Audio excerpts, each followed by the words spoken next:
Hello student, कैसे हैं आप सभी। उम्मीद करता हूं आप सभी ठीक होंगे। देखिएगा डियर स्टूडेंट, हम आज फिर आपके लिए नया टॉपिक लेकर के आए हैं, इम्परेटिव सेंटेंस।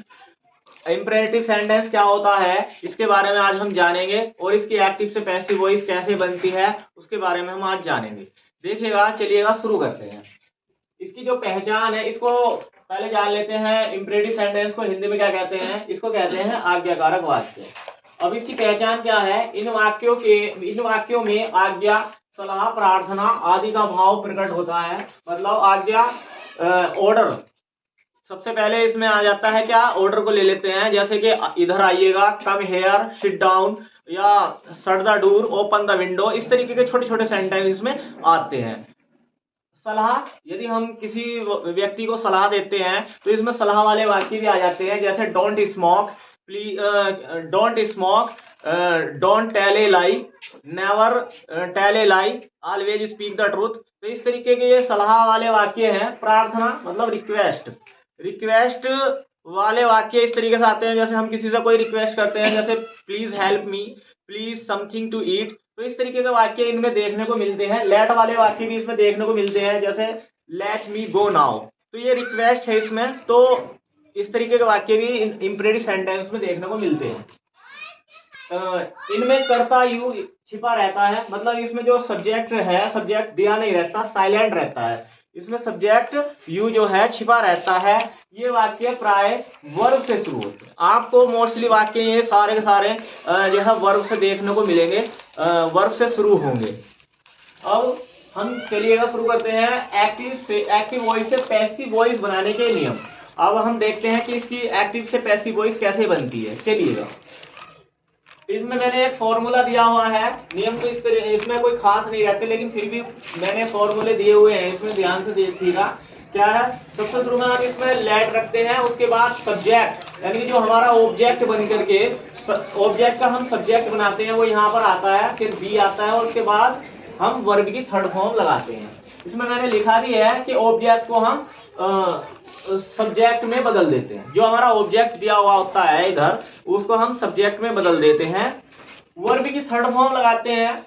ये तो आपको पता ही है कि सारी जितने भी टेंसेस हैं हमारे, उनमें सभी में जितने भी 8 टेंसेस की एक्टिव से पैसिव वॉइस बनती है, उसमें वर्ब की थर्ड फॉर्म हम लगाते हैं। अब इसमें यदि वाक्य में डू नॉट या डोंट आ जाए तो उस वाक्य में शुड नॉट भी लगाते हैं। या तो फिर इस वाले फॉर्मूले को आप यूज करेंगे, सबसे पहले सब्जेक्ट आएगा, उसके बाद शुड नॉट बी आएगा, और वर्ब की थर्ड फॉर्म लगाएंगे हम। या फिर late plus subject plus not be, verb की थर्ड फॉर्म वाले फॉर्मूले को हम यूज करेंगे। ठीक है?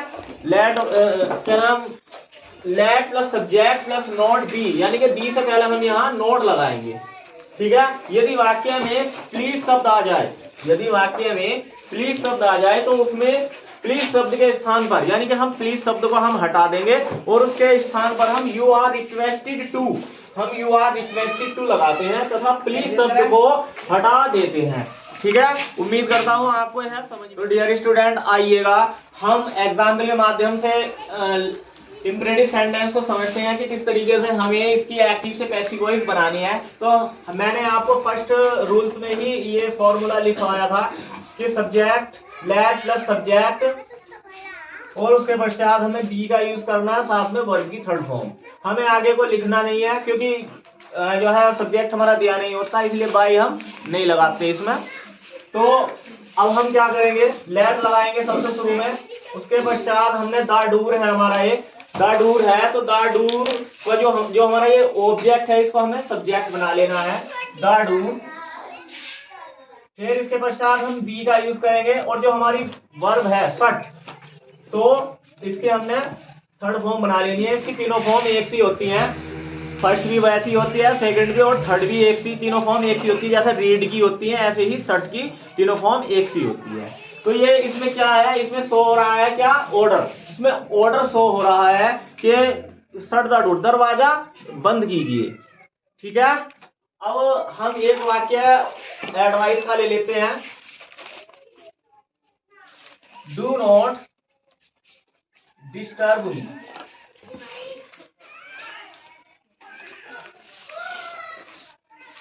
देखिएगा ये हमने डू नॉट वाला एक निगेटिव सेंटेंस ले लिया यहाँ पर।